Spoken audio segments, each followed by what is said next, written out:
Usman, ahlan wa sahlan. Waalaikumsalam warahmatullahi wabarakatuh. Mohon maaf Ustaz, ini mungkin pesertanya belum pada masuk. Mungkin kita tunggu sebentar, 3 atau sampai jam 8.50 insya Allah.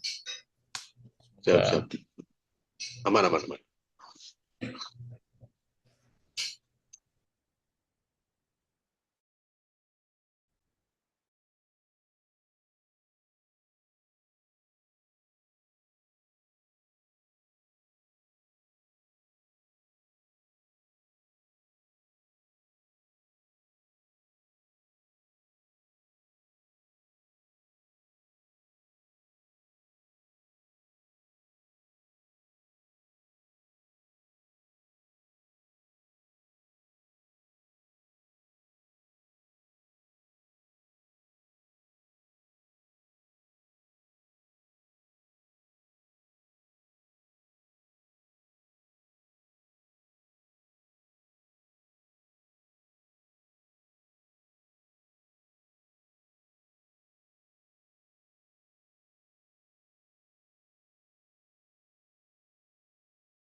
Mohon maaf, Ustaz Nur Kolbi, ini anak nggak bisa pakai background latihan mubalik, lagi ada acara juga. di acara Acaranya PPM. Tapi insya Allah menyimak insya Allah. ahlan Ustaz.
Baik, bismillah. Mungkin karena sudah mulai banyak, izin kita mulai, Ustadz Hasnan.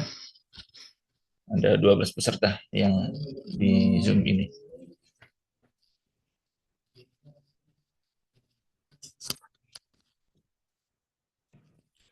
Saya mulai, bismillahirrahmanirrahim. Pertama-tama sebelum kami mulai, mohon kepada para peserta yang memungkinkan untuk membuka kameranya, agar mengaktifkan kameranya, agar kelas ini terasa lebih aktif, interaktif. Nanti saya mulai, bismillahirrahmanirrahim. Assalamualaikum warahmatullahi wabarakatuh. Alhamdulillah, anzala sakinata fi qulubil mu'minin yazdadu imanan ma'a imanihim wassalatu wassalamu ala asyrafil anbiya'i wal mursalin nabiyina Muhammadin wa ala alihi wa ashabihi wa man tabi'ahum bi ihsanin ila yaumiddin, amma ba'd.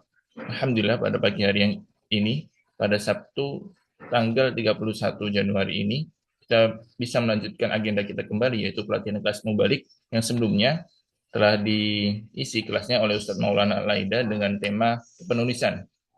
Selain menulis sebagai mubalik, tentu kita tidak harus memiliki kemampuan lain yang sangat penting juga. Yang nanti kita akan menjadi mubalik, kita akan menjadi dai yang akan diutus dan akan lulus nantinya ketika kita sampai di Indonesia, khususnya kita mahasiswa Saudi yang notabene ketika kita mengikuti kelas dan sebagainya itu kita sudah memiliki kompetensi keilmuan.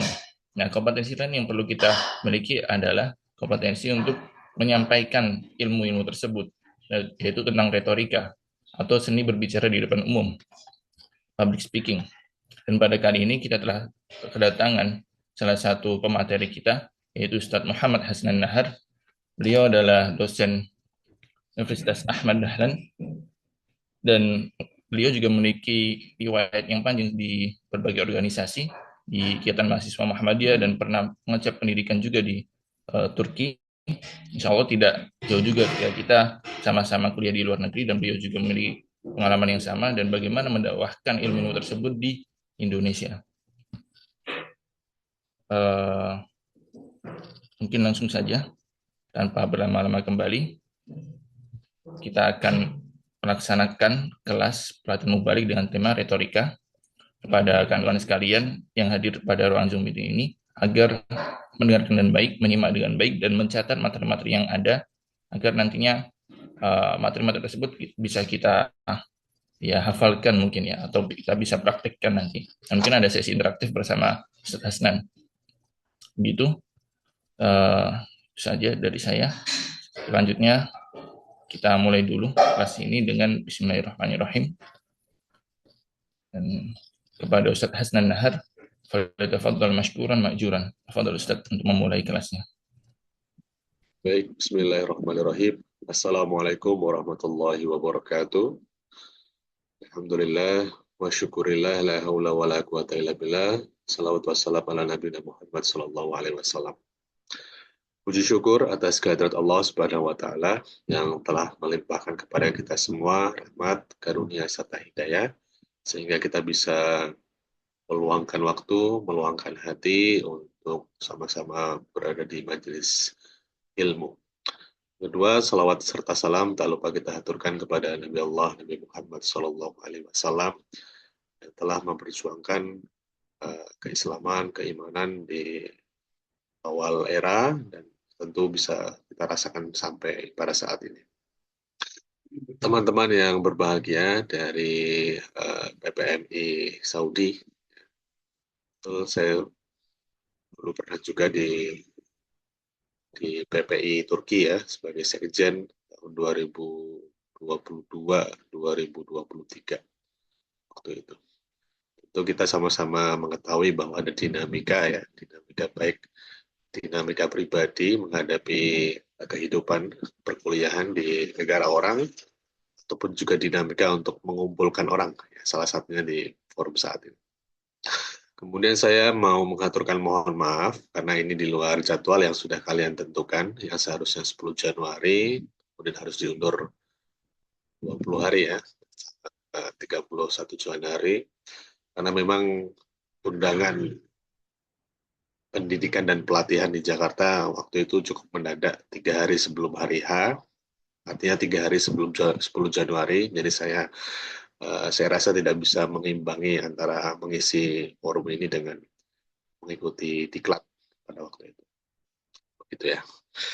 Kemudian yang kedua, salam kenal untuk semuanya, teman-teman yang sedang thalabul ilmi di Saudi, ya, di berbagai kota ya. Sekarang di sana panas apa dingin, Mas Ahmad Nur Kolbi? Sekarang masih musim dingin, Ustaz. Dingin ya? Wah, enak Ya, itu kalau dingin. Kalau tidak panas sedingin Turki. biasanya minusnya berapa? Sampai minus nggak? Ah, nggak sampai minus sih. Paling Nggak ya? paling rendah 5 derajat, 6 derajat Celcius. 5 ya? Iya, saya juga nggak termasuk kuat dingin sih. Di Turki itu saya pernah minus kayak 10 deh paling paling rendah itu di kota Konya waktu itu. Baik teman-teman sekalian yang berbahagia, saya rasa saya tidak ingin menggarami lautan ya dengan teman-teman. Mungkin forum kali ini kita lebih ke sharing saja atau bahkan murojaah. Saya husnuzon, teman-teman sekalian sudah terbiasa untuk berbicara di depan umum, minimal berbicara di depan kaca ya, dengan dirinya sendiri, mungkin menjelang ujian, stres, akhirnya ngobrol dengan dirinya sendiri ya. Tapi saya yakin teman-teman sudah biasa mengisi taklim, baik di Indonesia maupun di kelas kecil di Saudi. Baik, sebagaimana tor ya yang dikirim oleh teman-teman, saya saya mencoba memahami bahwa ada tiga skill, ada 3 pertanyaan yang perlu saya sampaikan dan mungkin kita sharingkan bersama. Yang pertama adalah eh, strategi dakwah ya, sebagai mahasiswa, kemudian public speaking, dan di poin 4 itu ada tentang penulisan ilmiah. Tapi saya kurang tahu apakah itu include dengan pemateri yang sebelumnya, yang kedua, tapi nanti saya coba sampaikan juga. Alhasil dari 3 pertanyaan itu, saya coba siapkan 3 PPT, tapi nanti kalau waktunya tidak cukup, kita skip saja, kita lompat-lompat saja. Nanti PPT-nya bisa dikirimkan oleh panitia ke teman-teman sekalian. Baik ya, saya coba izin share screen dari yang pertama dulu. Baik, suara saya kalau kurang keras bilang ya. Saya coba menghemat tenaga karena baru tiba tadi dini hari. Baik, sudah bergerak slide-nya? Ya, oke, baik. Jadi saya coba sampaikan fakta bahwa negara kita, negara Indonesia ini memang pernah berada di posisi top 3 ya, sampai sekarang top 3. Tapi waktu itu kita pernah di peringkat pertama dengan jumlah penduduk Muslim terbesar di Indonesia, walaupun sekarang bergeser oleh Pakistan. Nah, yang menjadi sebuah anomali adalah jumlah penduduk Muslim yang kita punya itu tidak selaras dengan jumlah kriminal yang harusnya rendah. Ya. Tapi dengan jumlah Muslim yang tinggi, ternyata jumlah kriminalitas atau kejahatan itu juga tinggi. Ya. Kita bisa lihat data yang saya coba sampaikan ini di tahun 2024 ya. Di sana tercatatkan ya bahwa di data 2022 ya ada 372.000 angka kejahatan yang kalau coba kita intervalkan dalam 1 menit dalam hitungannya dalam 1 menit 24 detik itu ada satu kejahatan yang sedang berlangsung dimanapun.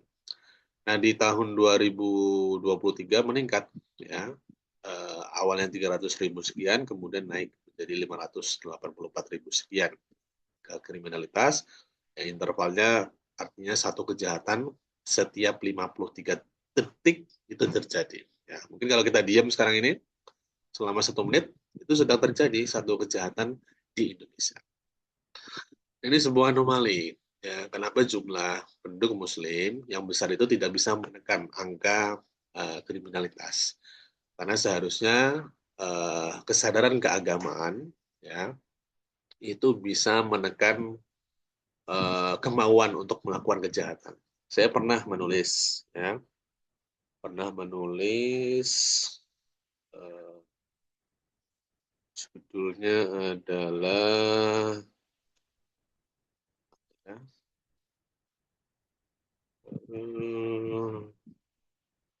ini Integration of Psychology and Religion Toward the Suppression of Potential Crime tahun 2024.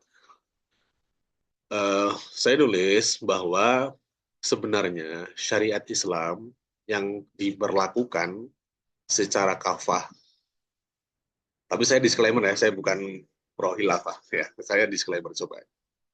Tapi ketika saya mencoba melihat beberapa daerah di Indonesia, Aceh, di luar negeri, saya lupa contohnya, di Afrika, ya, ketika diterapkan syariah secara kafah, tidak tebang pilih, ya, sebagaimana seharusnya, itu bisa menekan angka kriminalitas.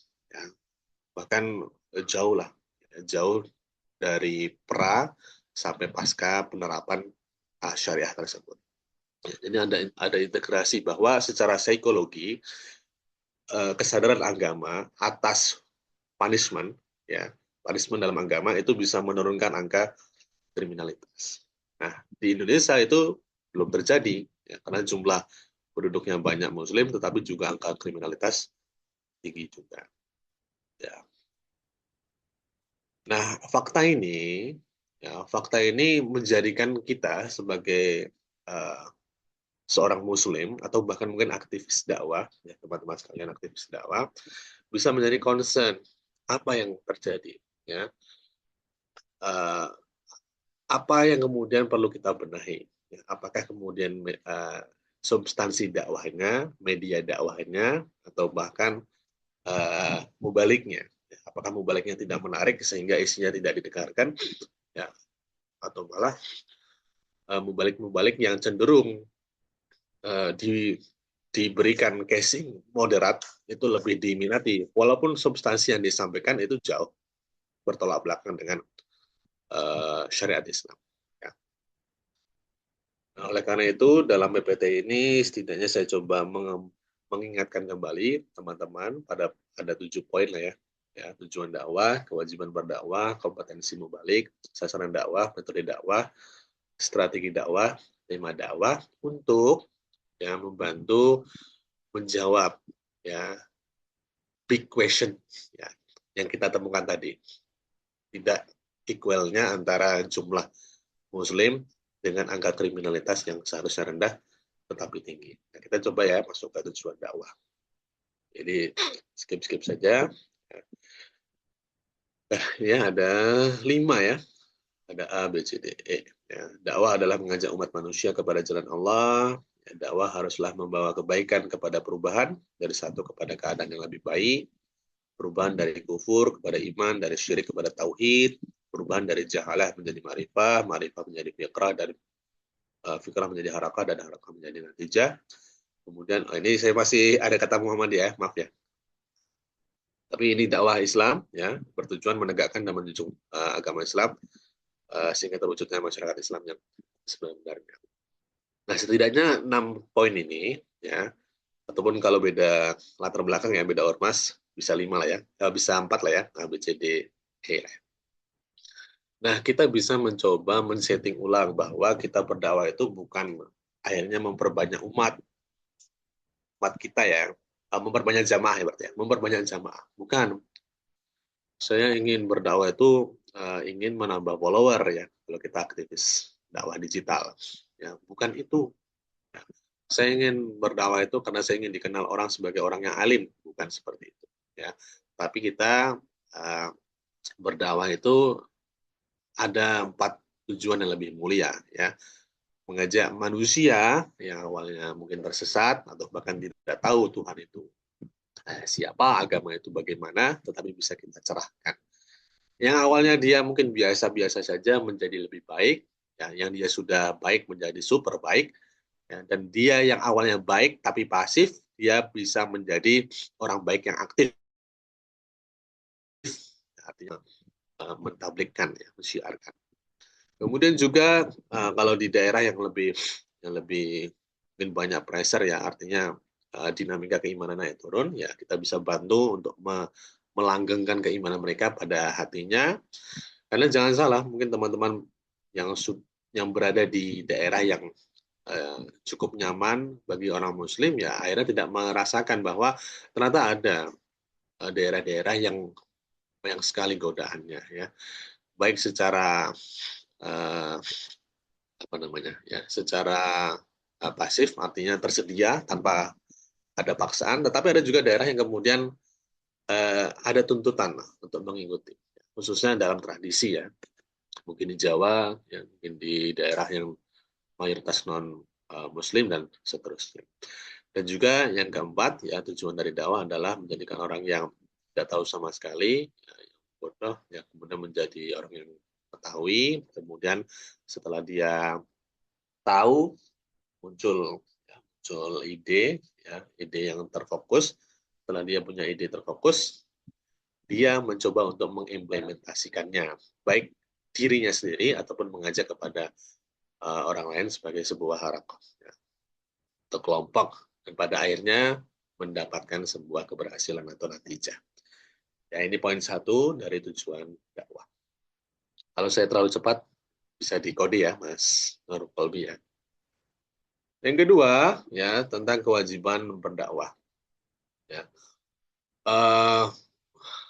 Baik, saya coba menyampaikan bahwa dakwah ini memang kita bisa pahami dalam 2 hal lah, ya.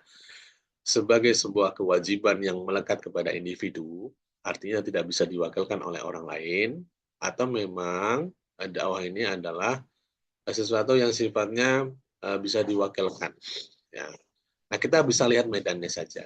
Contohnya adalah ketika dalam satu desa, satu keluarga, ya dengan tingkat yang bervariasi, kita bisa menentukan ya apakah kita perlu tampil atau kita cukup sebagai pelengkap saja. Contohnya dalam satu masjid ya, terbengkalai, ya, hanya mungkin tersedia satu takmir yang sudah cukup sepuh, tidak ada regenerasi, ya, maka di dalam konteks tersebut dakwah ya itu adalah fardu ain. Ya. Jadi barang siapa yang punya yang LC, ya sudah lulusan Saudi, lulusan Mesir, atau bahkan mungkin lulusan UIN, ya karena konteksnya adalah sedikit yang mengurusi dakwah di daerahnya atau di masjidnya, maka tampillah, ya bukan berarti nanti ketika sudah ada takmir, itu kan sudah ada takmir, ya cukuplah boleh. Atau sebaliknya, ya tadi kalau fardu ain yang sifatnya fardu kifayah, ketika sudah cukup banyak nih tokoh mubalik di daerahnya yang mungkin cukup homogen, ya homogen berarti satu mazhab, satu ormas, ya, satu latar belakang, tetapi dari keseragaman itu menimbulkan ketenangan, ya kita ya mungkin notabene yang berbeda dari kebanyakan tersebut, ya tidak perlu show off. Ya. Wah itu semuanya kayaknya bukan seperti itu deh. Ya. Kemudian kita membawa hal-hal yang baru, kemudian meruntuhkan kestabilan dari sebuah masyarakat. Ya.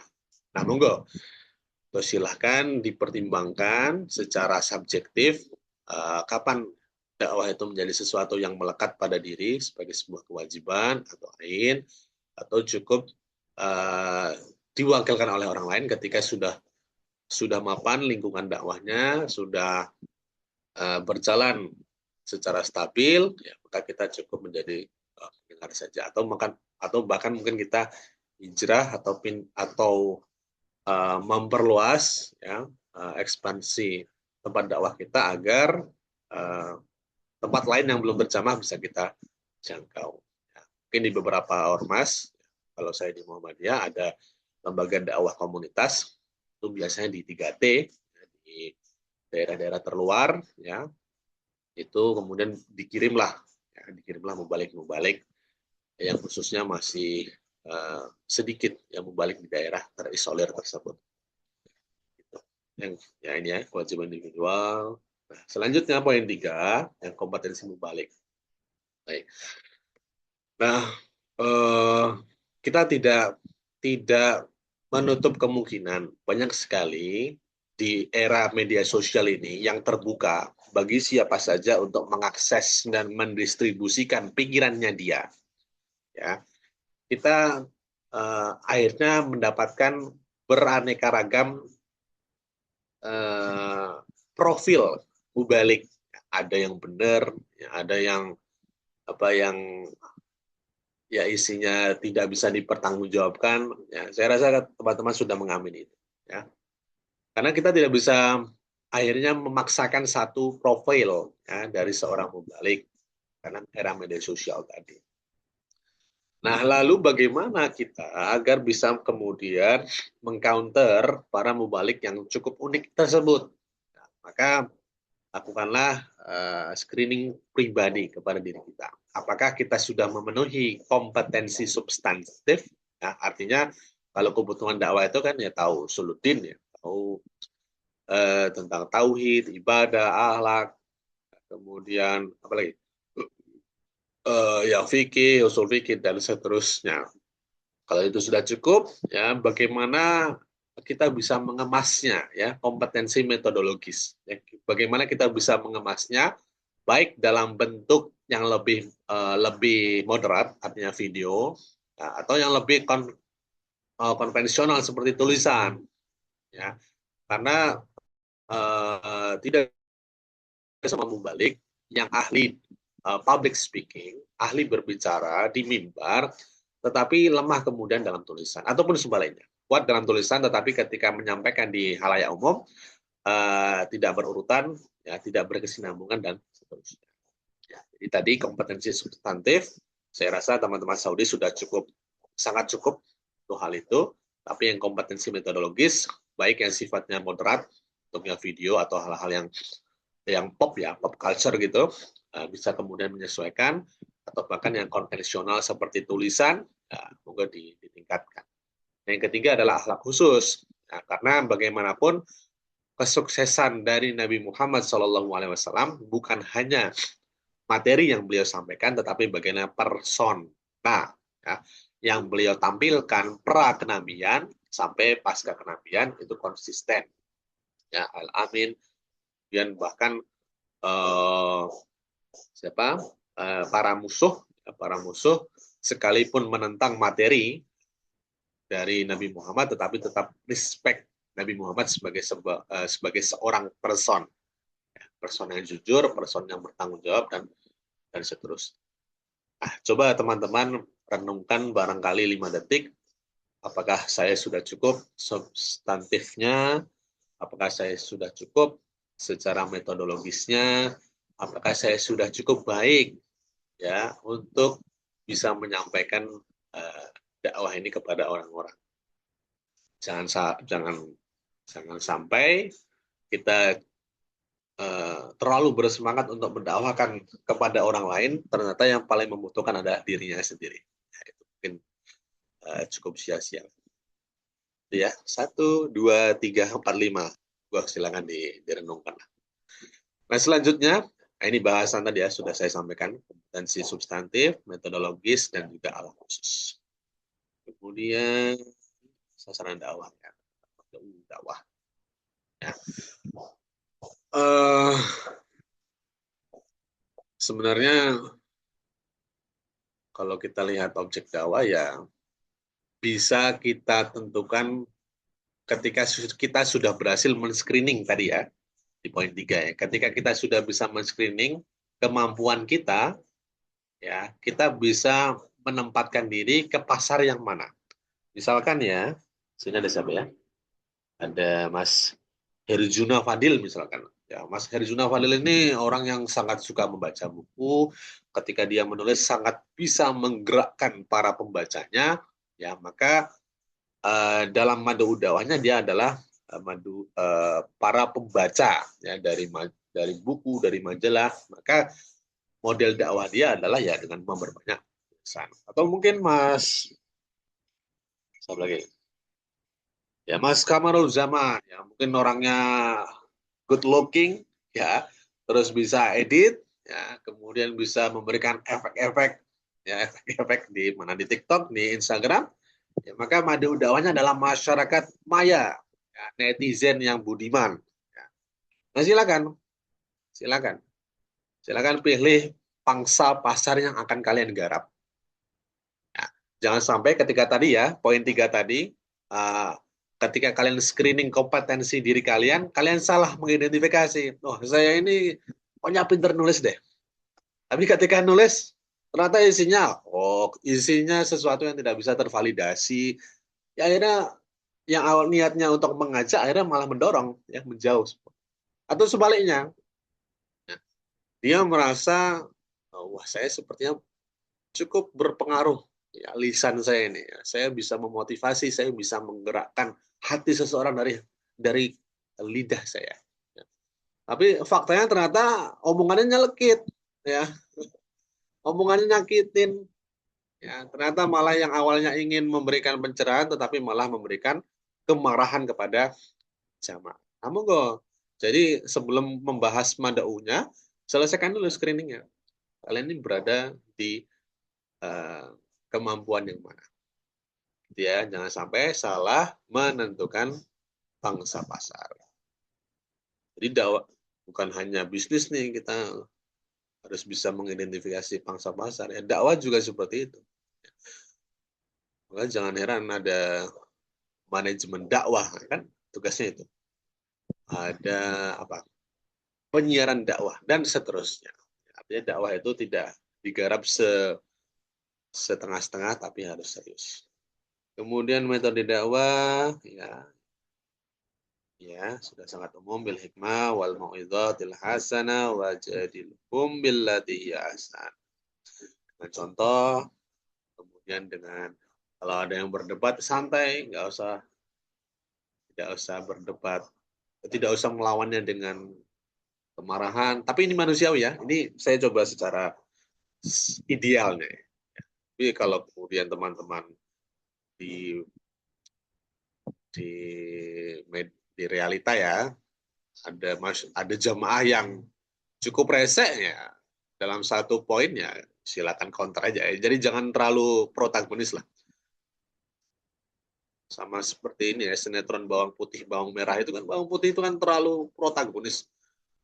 Di apa-apakan bawang merah dia diam saja. Padahal satu sisi ketika kita diserang ya kita harus melawan. Tapi dengan cara yang baik. Kemudian tadi kelewat ya. Itu adalah hasanah ya, dengan perkataan yang baik. Itulah ya, saya rasa teman-teman sudah lebih baik, lebih tahu kalau ini ya. Kemudian strategi dakwah, ya saya coba sampaikan bahwa dulu Nabi melakukan beberapa hal yang mungkin sederhana di era itu, tetapi secara dampak sangat visioner. Ya. Yang pertama adalah membuat tikum, ya, titik kumpul, ya, membangun masjid. Mungkin kalau di PPMI ada base camp-nya, ada mana ya? Ada mabesnya, ya, markas besarnya, ya. Monggo lah kalian mengistilahkannya dengan apa. Tetapi perlu adanya sebuah pusat secara lokasi ya, yang dimana orang bisa notice, oh kalau saya ingin belajar tentang agama, saya perlu ke sana karena ada teman-teman PPM ini yang mengelola. Ya.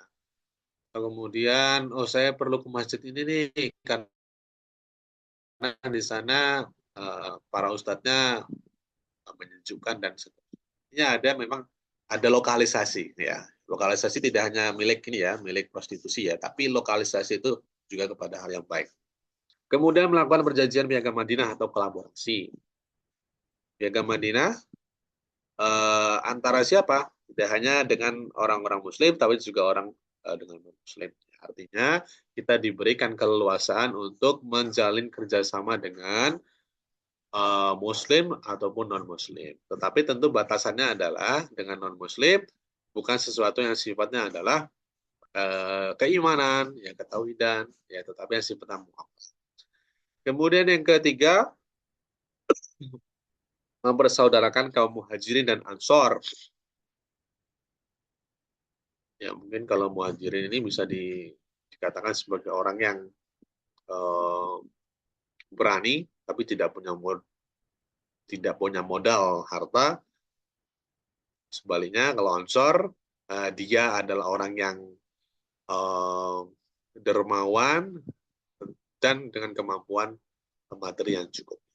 Dan silakanlah menerjemahkan itu. Tapi yang dimaksudkan dengan mempersaudarakan ini adalah tidak ada dikotomi, tidak ada pemisahan, baik secara suku, baik secara kelompok. Ya. Kalau PPMI memayungi individu-individu yang masing-masing punya latar belakang, ya itu sudah cukup dikatakan sebagai mempersaudarakan.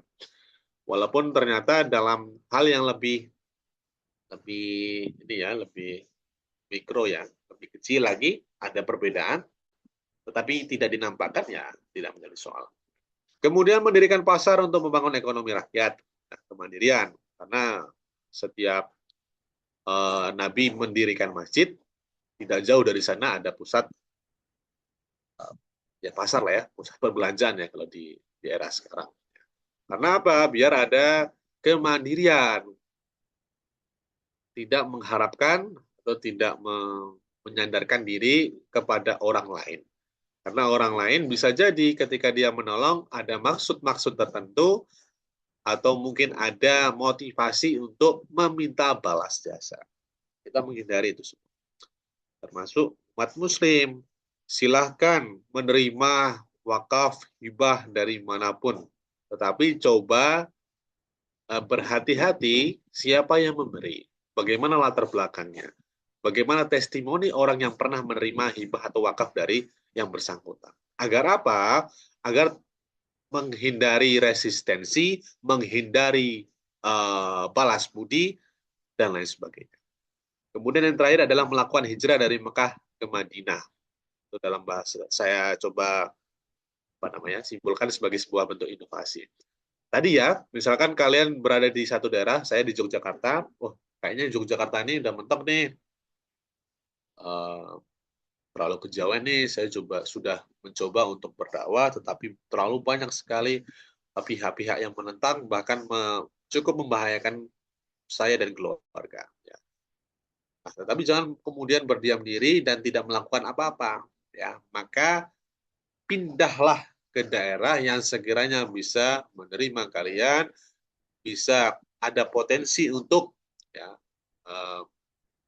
mengikuti apa yang kita sampaikan dan tentunya welcome. Itu ya. Nah, berisik nggak di sana? Di sini ada ini, ada pembangunan ya. Aman, Ustaz. Nggak ada suara dari. Nggak ada. Ya, saya keberisikan di sini. Baik. Yang ke-7, berarti terakhir ya ini ya. Oh ya, 7 ya. Terakhir dari PPT yang pertama. Tentang tema. Ya. Jadi teman-teman, dalam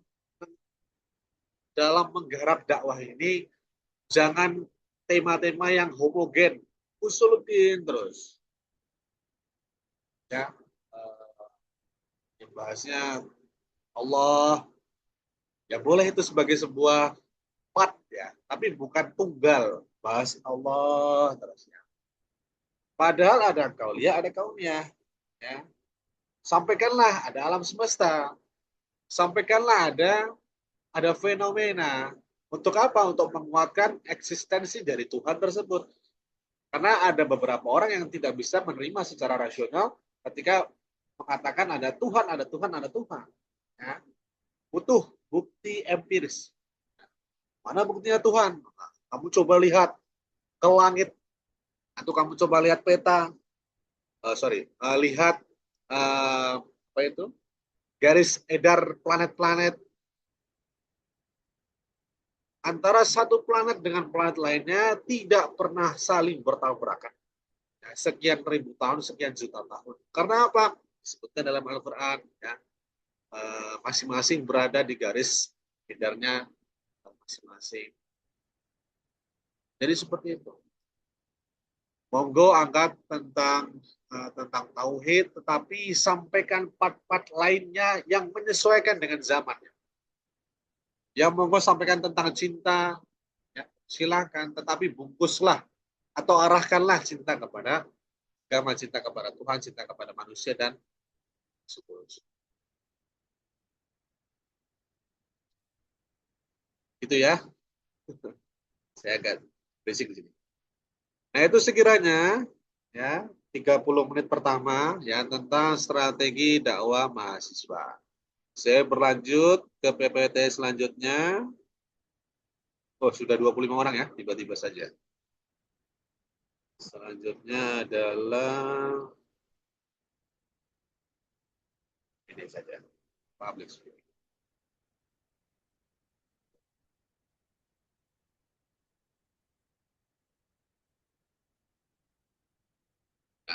Secara definisi, ya, public speaking adalah kemampuan berbicara di depan orang lain dengan tujuan tertentu.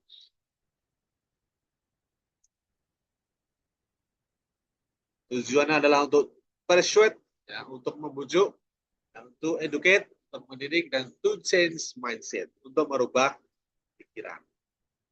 Jadi jangan salah ketika orang berbicara di depan tuh, kenapa harus penuh dengan persiapan? Karena tujuannya bukan hanya menyampaikan unek-unek, bukan hanya mengeluarkan kata-kata dari mulut kita saja untuk memuaskan nafsu berbicara kita, ya. Tetapi ada tujuan untuk merubah mindset. Kalau jamaah tentu yang awalnya mungkin yang ini ya, yang sekretesnya, yang menggabungkan ya, antara tradisi dengan syariah, yang kita sampaikan bahwa itu tidak tepat. Yang seharusnya adalah posisinya atas dan bawah, bukan antara kanan dan kiri. Ini adalah agama, ini adalah tradisi. Maka ketika ada tradisi berlawanan dengan agama, maka agamalah yang kemudian tidak, bukan kanan kiri. Ya, kalau ini tradisi, ini agama. Ketika orang menganggap, wah ini kayaknya kalau menimbulkan perbedaan, mending kita campurkan saja, wah itu kan bahaya. Ya, jadi atas bawah. Nah, itu perlu kemampuan public speaking yang baik agar bisa menjelaskan bahwa ya agama itu adalah lebih tinggi posisinya daripada tradisi. Kenapa menjadi sulit untuk merubah mindset? Karena tradisi ini sudah sangat mengakar tanpa dia sadari. Kalau agama itu kan dia praktekkan sejak kecil, tetapi kemudian berpengaruh dari apa yang dia pelajari ketika dia dewasa. Nah, tetapi kalau tradisi tanpa dia sadari, tanpa dia merasa dia belajar, sebenarnya dia sudah melakukan dan kemudian apa namanya ya melekatlah di dalam memori dia. Kemudian to educate dan to persuade. Kemudian jenis-jenisnya ya ada yang ad libitum, ada yang mendadak. Mungkin kalau teman-teman Saudi yang sudah punya banyak sekali bahan materi, ketika diminta untuk ke depan ya dia tinggal pilih saja foldernya. Saya akan menyampaikan tentang kitab ini, ya muncul, ambil, keluar. Ya. Tetapi ada juga yang butuh manuskrip, ya mungkin yang dia tipenya pelupa, yang tipenya mungkin ingin terstruktur, ya dia baca dulu. Oh iya betul. Oh iya ini, biar tidak salah mengutip atau menyampaikan. Ada yang memoriter, dia hafalan, ya hafalan. Contohnya mungkin di forum ilmiah. Forum ilmiah, di forum resmi negara itu biasanya bahkan membaca ya, hafal dan juga membaca. Kalau teman-teman sering perhatikan, kalau di kedutaan ya, atau di KJRI, ketika ada perwakilan yang seharusnya andai kata ya menteri, tapi yang datang adalah tenaga ahlinya, tenaga ahli tidak menyampaikan secara mandiri, dia hanya baca teks saja. Oh, ini pesan dari menteri, bla bla bla dan seterusnya.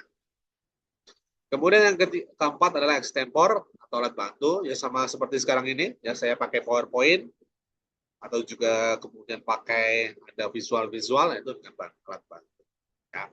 Nah, pemilihan dari 4 tipe ini sesuai dengan kemampuan dan juga kondisinya.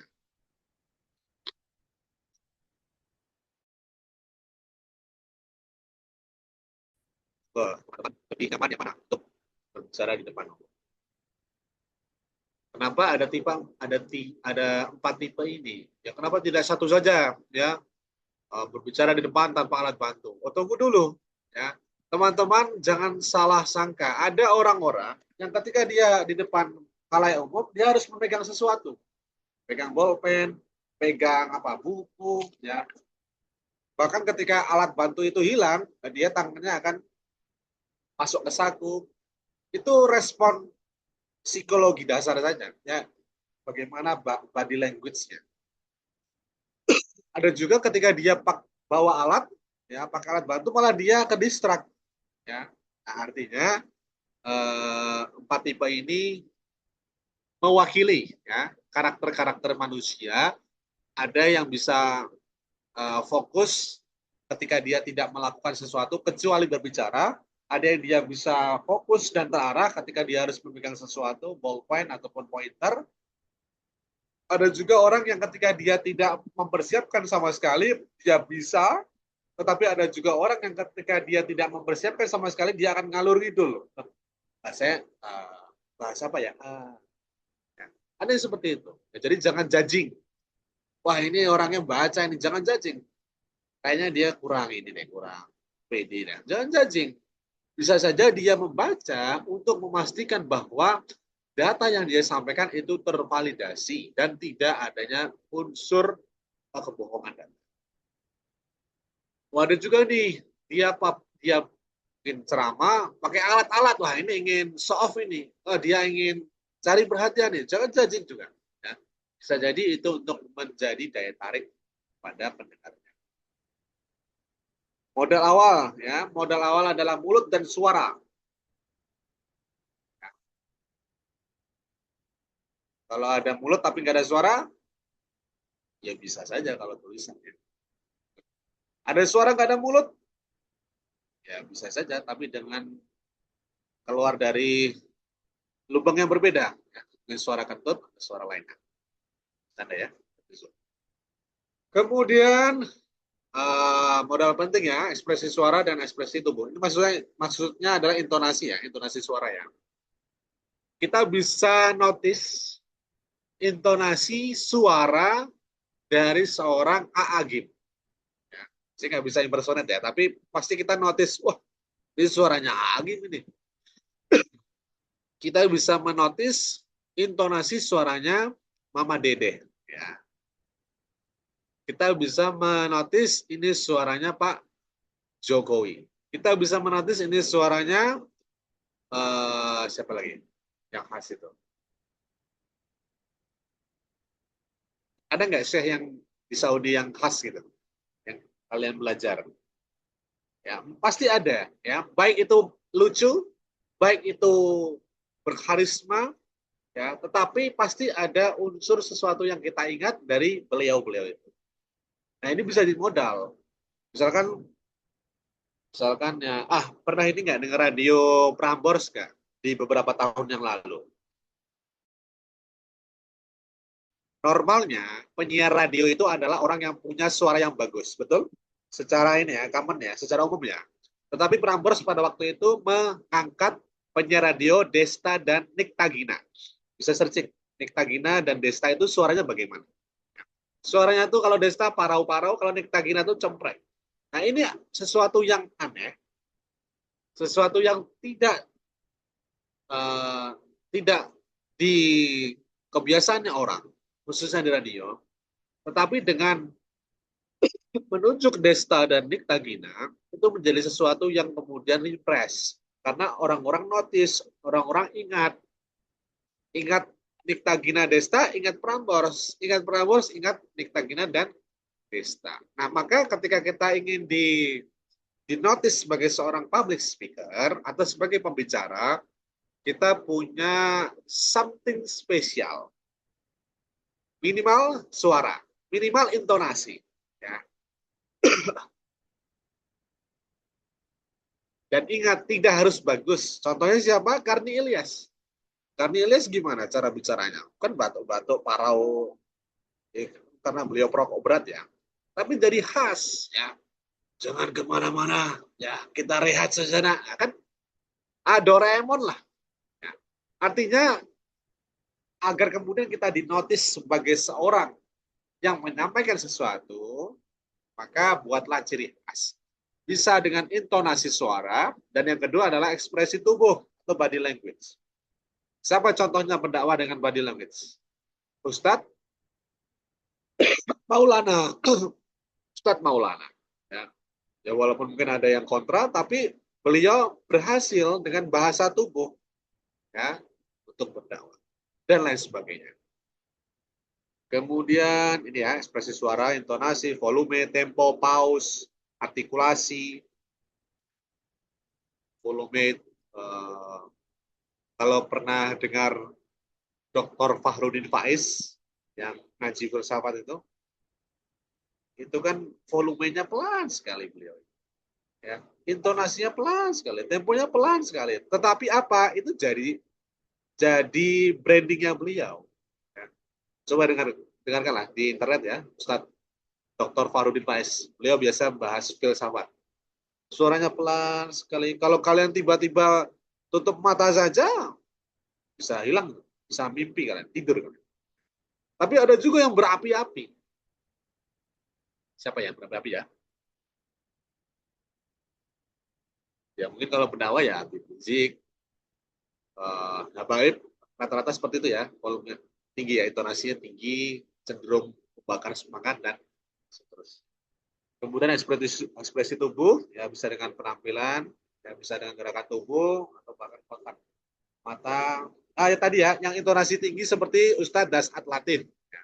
Orang Makassar itu ya, intonasi tinggi, tapi orang bisa mengingat beliau. Wah ini intonasinya seperti ini, khas dialek orang Sulawesi Selatan. Ya. Nah, lalu bagaimana agar kita bisa maksimal ya untuk mengasah intonasi, mengasah bahasa tubuh ya, dengan cara berlatih di depan cermin. Siapa di sini yang sudah biasa ngomong di depan halayak umum?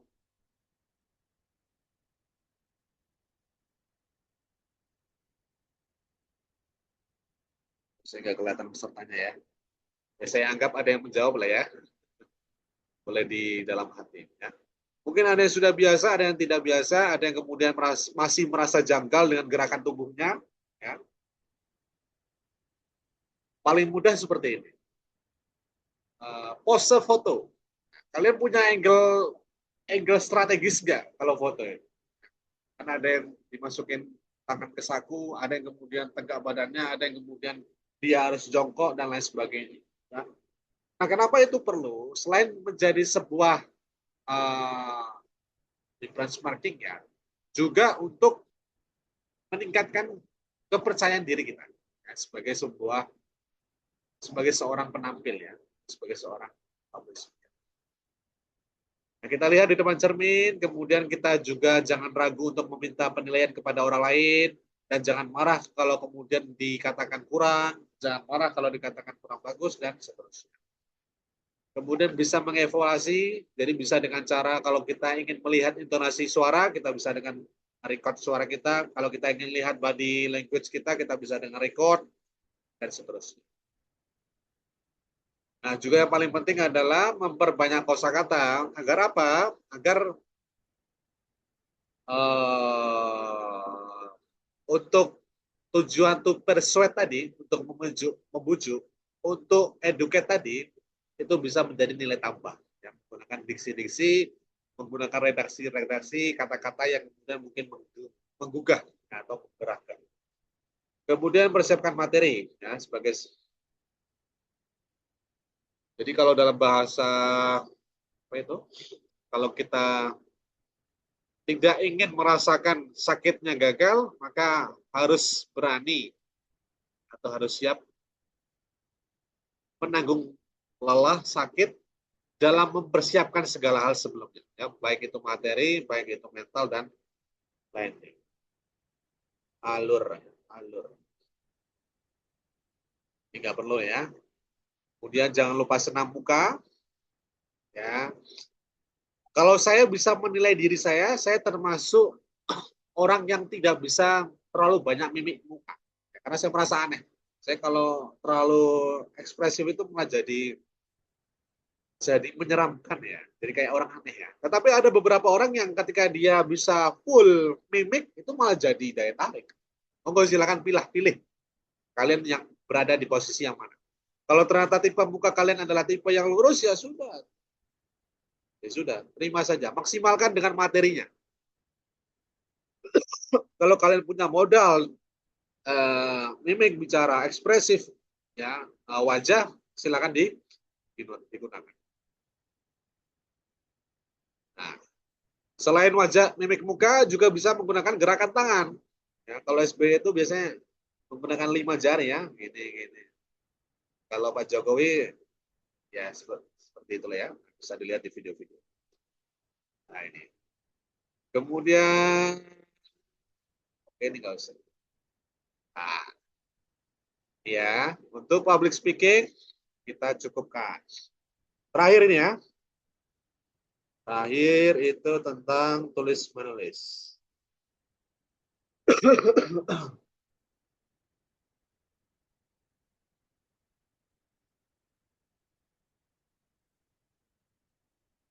Karena minggu lalu sudah, pemateri terakhir itu tulis menulis, saya coba ringkas-ringkas saja ya.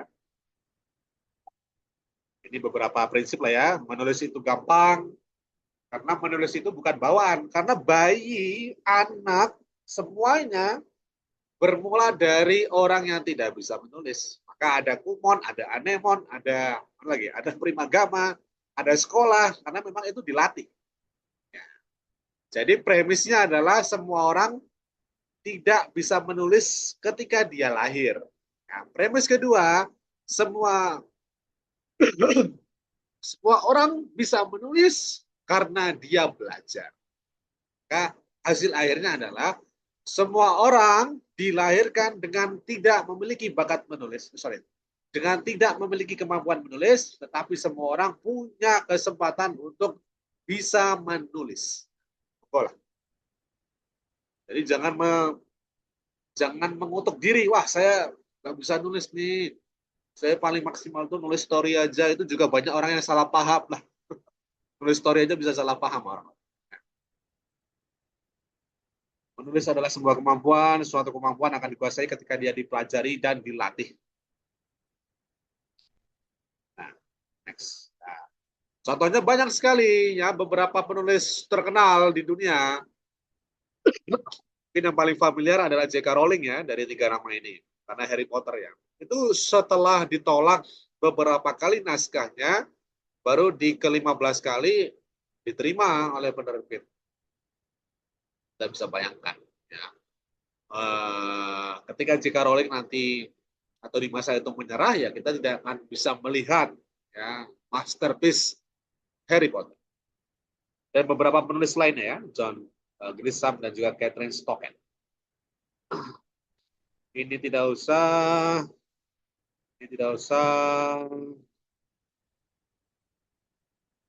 Kalau di Saudi itu ada tugas akhir nggak? Tugas akhir menulis nggak? Karena saya bukan alumni, jadi tidak tahu. Ada tugas. Ada semacam seperti itu, tapi bukan apa ya? Tidak sepanjang skripsi biasanya. Tapi ada berapa halaman biasanya? Macam-macam sih, biasanya tidak sampai 100 halaman. Oke, alurnya apa aja isinya? Kurang lebih seperti skripsi, tapi memang tidak.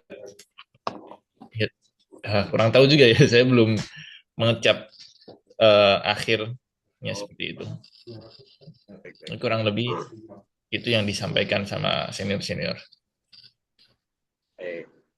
Jadi untuk kita bisa mengukur diri sebelum mungkin berangkat ke produk ilmiah kayak makalah, jurnal, skripsi, tesis, disertasi, kita mulai dari produk yang paling sederhana. Apa itu? Berita. Kita menulis berita. Nah, meliputi unsur 5W1H. Apa 5W itu? WKWKWK. Ya. WKWKWK 1H. Ya. Jadi kapan, siapa, di mana, kenapa, dan bagaimana. Nah, kenapa ini paling basic dari menulis? Ya, karena ini menjadi satu produk yang dia paling terstruktur. Karena dia menjelaskan kapan terjadi, di mana terjadi, siapa yang melakukan, yang kenapa, dan bagaimana. Coba eh, saya stop dulu ya share-nya. Coba saya minta waktu 5 menit saja, karena kita masih banyak ya waktunya ya, sampai 14:15 ya. Saya minta waktu 5 menit, teman-teman di sini silakan tulis sebuah berita dalam satu paragraf pendek saja yang meliputi 5W1H. Bahasannya terserah. Mungkin kalian suka bola, silakan laporkan hasil pertandingan semalam. Kalau kalian suka kuliner, silakan laporkan atau beritakan tempat kuliner favorit kalian atau di Saudi. Kalau kalian suka politik, silakan sampaikan atau respon kebijakan yang sedang terjadi pada beberapa hari ini. Monggo ya, untuk mengukur seberapa jauh teman-teman memahami 5W1. 5 menit ya, teman-teman ya. Nanti saya coba tunjuk 1, 2, 3 orang untuk share atau mungkin ngomong ya, dibacakan. Itu ya, 5 menit. Saya coba stopwatch dari sekarang. Mulai 5 menit ya. Berita meliputi 5W1H. Silakan dinarasikan. Bisa mulai dari siapanya, apanya, kenapanya, dan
Baik, sudah 5 menit. Ada sukarelawan yang ingin membacakan hasil berita singkatnya yang meliputi 5W1. Monggo, yang berkenan dahulu. Boleh satu orang?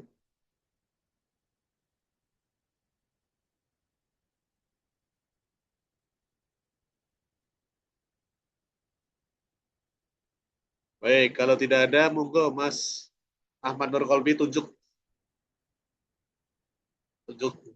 temannya. Oh ya, siap. Sebentar ya, saya tunjuk. Ini Ustadz Samah Nabil udah ngeluarin suara tadi. Ahlan Ustadz. Sama Nabil, monggo bisa dibaca berita yang sudah dibuat meliputi 5W1H. Oh ya, nah Ustaz. Kalau belum buat bisa Mungkin spontan. oh ya, masih belajar sedikit-sedikit. Ya, Sebuah coba kapal penumpang bernama KM Sinar Danau tenggelam di perairan Toba, dekat Pulau Samosir, pada Rabu 15 Juni, sekitar pukul 16.30 WIB. Diduga karena kelebihan muatan dan cuaca buruk, sehingga mengakibatkan 3 penumpang tewas, 5 lainnya masih dicari. Dan proses evakuasi serta penyelidikan penyebab masih dilakukan oleh tim SAR setempat. Untuk kuatnya itu adalah sebuah kapal penumpang bernama KM Sinar Danau tenggelam. Kemudian dampak 3 penumpang tewas dan 5 lainnya masih dicari. Kemudian siapa yang terlibat, yaitu korban atau subjek utama kapal KM Sinar Danau Toba beserta penumpangnya. Yang terlibat selanjutnya petugas penanganan, yaitu tim SAR setempat.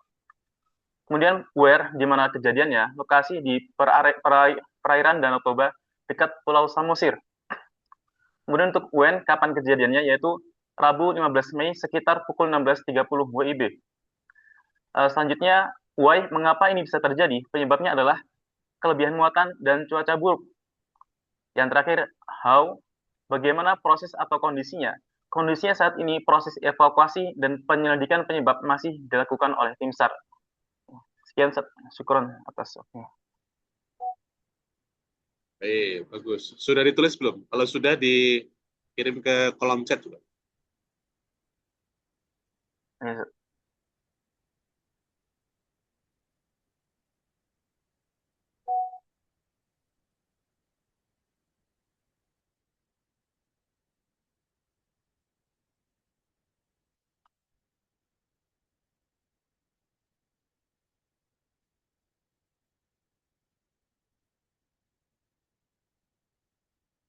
Dikirim ke kolom chat.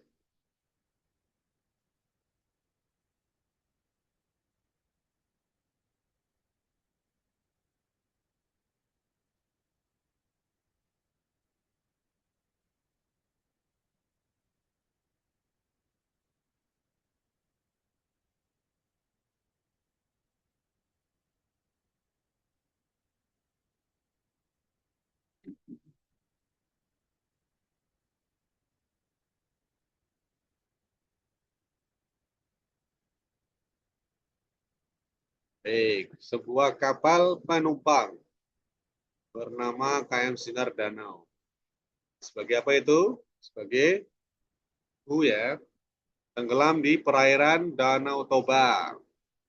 Itu di where, ya. Kemudian pada Rabu, itu when, ya. Sore jam, diduga karena kelebihan muatan dan cuaca buruk. Itu adalah why, sehingga mengakibatkan 3 penumpang tewas, 5 lainnya masih dicari dan proses evakuasi serta tahu ya. Baik, Mas Usamah Nabil, silakan tunjuk temannya satu lagi.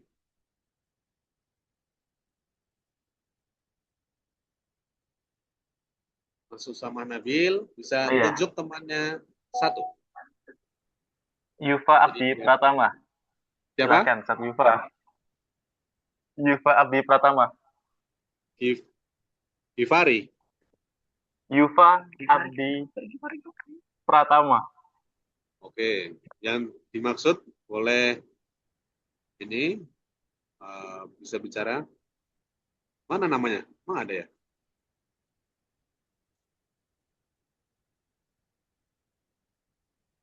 Salah. Enggak, yang disebutkan namanya.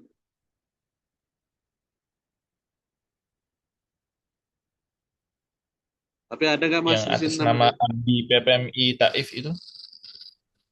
Oh, Abdi Taif.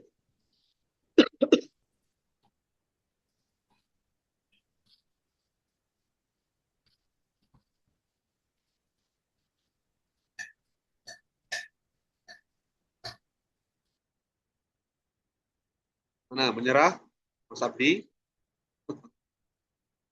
Kalau menyerah, bisa tunjuk yang lainnya Mas Usama. Yang sekiranya Oke, ready. Mirza, mungkin Ustadz Mirza kalau ada. Mirza. Mirza yang hubungi saya ya? Ya, betul Ustaz. Ini Harusnya siap sebenarnya nih. ada cara. Tapi nggak apa-apa, nanti Cak coba dulu barangkali berkenan. Tapi ini Oh ya, berarti respon Ustaz. mana? Ini membuatnya apa? Coba ngomong aja. Ya kalau bisa spontan tidak apa-apa. Oke, coba. Bismillah. Kami melaporkan akan pertandingan Formiko tahun 2026. Formiko adalah Pekan Olahraga Mahasiswa Indonesia Qasim University di tahun 2026 ini yang dilaksanakan bersama panitia, bersama peserta yang terdiri dari mahasiswa dan juga komunitas Indonesia di wilayah Qasim, Arab Saudi. Pertandingan olahraga ini dalam rangka Pekan Mahasiswa Indonesia yang dilaksanakan sejak tanggal 31 Januari sampai tanggal 18 Februari tahun 2026. Acara ini bertepatan di kampus Universitas Qasim Arab Saudi. Kegiatan ini diselenggarakan sebagai sarana mempererat ukhuwah, meningkatkan sportivitas serta menumbuhkan semangat kebersamaan dan kesehatan jasmani di kalangan mahasiswa dan masyarakat Indonesia. Pertandingan ini berlangsung dengan tertib, alhamdulillah. Di pertandingan pertama dengan penuh semangat, para antusias dan peserta juga masya Allah. Ini menunjukkan antusiasme tinggi dan menjunjung nilai fair play dan mendapat dukungan dari penonton yang hadir juga dan juga dari divisi event untuk memeriahkan acara ini menghadirkan hidangan bubur kacang merah. Terima kasih, San. Ini spontan ini. Cocok ini. Ya, tadi ya terima kasih Mas Usama dan Mas Mirza. Saya rasa sudah mewakili dan representatif mahasiswa di Saudi ya. Sangat bagus, baik ya. Kenapa? Karena berita atau strike news ya. Strike news itu berita yang langsung to the point. Itu tidak semua orang bisa menyiapkannya apalagi spontan. Karena apa? Ketika orang bisa fokus dan mengidentifikasi 5W1H dalam waktu yang singkat, ya, maka itu adalah orang yang kemudian terlatih. Nah, orang kadang-kala mikir ini, oh, ini who-nya siapa? Who-nya siapa? When-nya ini maksudnya apa? Dan seterusnya. Artinya ketika kalian sudah bisa menguasai strike news atau berita yang to the point ini, ketika nanti kemudian harus menulis yang lebih panjang, kalian mempunyai kerangka yang sudah baku. Ya, misalkan dalam deskripsi ada latar belakang, ada metode penelitian, ada kerangka penelitian, ada rumusan masalah dan seterusnya. Ya, itu kerangkanya. Selama kerangkanya sudah kalian kuasai, mau dia dibolak-balik, mau dia bahkan dihilangkan sekalipun dan dilebur, maka kalian tidak punya kesulitan untuk menerjemahkan dalam bentuk tulisan. Karena kalian sudah paham. Yang dimaksudkan dengan pendahuluan adalah bagaimana kita bisa menyampaikan tentang fenomena, kemudian apa masalah akademik dari fenomena yang terjadi, dan apa yang akan kita jawab dari fenomena yang terjadi tersebut. Sama seperti berita strike news tadi, ketika kita sudah bisa memahami yang dimaksudkan dengan who adalah orang yang terlibat, when, waktu, where, tempat, dan seterusnya, maka ketika ke produk ilmiah produk tulisan yang lebih advance, yang lebih levelnya tinggi, kalian cukup mudah untuk kemudian melakukan. Maka rata-rata ketika kalian ingin belajar menulis, yang paling awal adalah menulis berita. Ya, apalagi tadi kalau Mas bisa secara spontan, berarti itu sudah sangat baik dan cukup cukup sudah sudah sangat menguasai. Nah, kemudian yang kedua, ya setelah bisa menuliskan strike news, ya sesuai dengan tadi ya 5W1H, yang perlu kita tanamkan selanjutnya adalah bagaimana kita bisa mempertahankan etika dalam menulis. Apa itu? Menghindari bias, ya, menghindari provokasi, ya, dan menyampaikan fakta. Nah, 3 hal ini mungkin ya yang paling basic lah ya. Kita tidak menulis bukan untuk mengadu domba, kita menulis bukan untuk menyebarkan berita bohong, ya, tetapi kita menulis untuk memberikan pengetahuan kepada orang yang tidak hadir pada saat kejadian itu terjadi. Maka dalam jurnalistik ya ada undang-undangnya, ada kode etik jurnalistik ya, yang diatur dalam Undang-Undang Nomor 40 Tahun 1999 tentang pers. Jadi sebegitu pentingnya etika dalam menulis, bahkan sampai diatur. Nah, kenapa ini perlu dilakukan? Karena kalau dulu di era Pilpres tahun 2019 ada namanya website Seaword ya kalau nggak salah ya. Itu ikonnya kura-kura seperti bawa kaca pembesar, yang isinya itu adalah berita-berita bohong yang kemudian mengunggulkan ke salah satu calon lah pada waktu itu. Kemudian juga ada sebaliknya berita yang kemudian mengcounter dan seterusnya. Nah, kenapa ini perlu? Karena kita berada di era post-truth, kita tidak tahu mana yang benar, mana yang salah. Ya. Maka untuk mencegah bercampurnya antara fakta dengan kebohongan, diaturlah etika. Nah, etika ini bukan hanya barang untuk diikuti saja, tetapi ada dampak dan konsekuensinya. Ketika tidak diikuti, maka akan ada punishment, bisa peneguran, bisa menghilangkan hak untuk meliput, hak untuk menulis, ya, dan kemudian bahkan bisa dipenjara. Nah, khususnya teman-teman di sini karena berangkat dari akademisi ya, atau orang-orang yang kemudian nantinya akan menulis tentang ilmiah, yang dimaksudkan etika menulis adalah kita menulis bukan berdasarkan keinginan pribadi, tetapi kita menghimpun data yang sudah tervalidasi kebenarannya secara ilmiah di masa yang lalu. Nah, itu yang paling penting. Khususnya buku-buku referensi, buku-buku ajar, ketika ternyata tidak tervalidasi di buku-buku terdahulu, ya berarti itu adalah sesuatu yang belum dipastikan kebenarannya. Contohnya apa ya? Karena saking banyaknya, itu biasanya muncul di buku-buku SD sih, di LKS. Ya. Nah, beberapa kejadian muncul selain ini ya, selain berita bohong juga rasisme, ya. Kemudian juga ada sentimen gender dan seterusnya. Gitu ya, sebenarnya masih cukup panjang untuk PPT-nya, karena ada 24 halaman.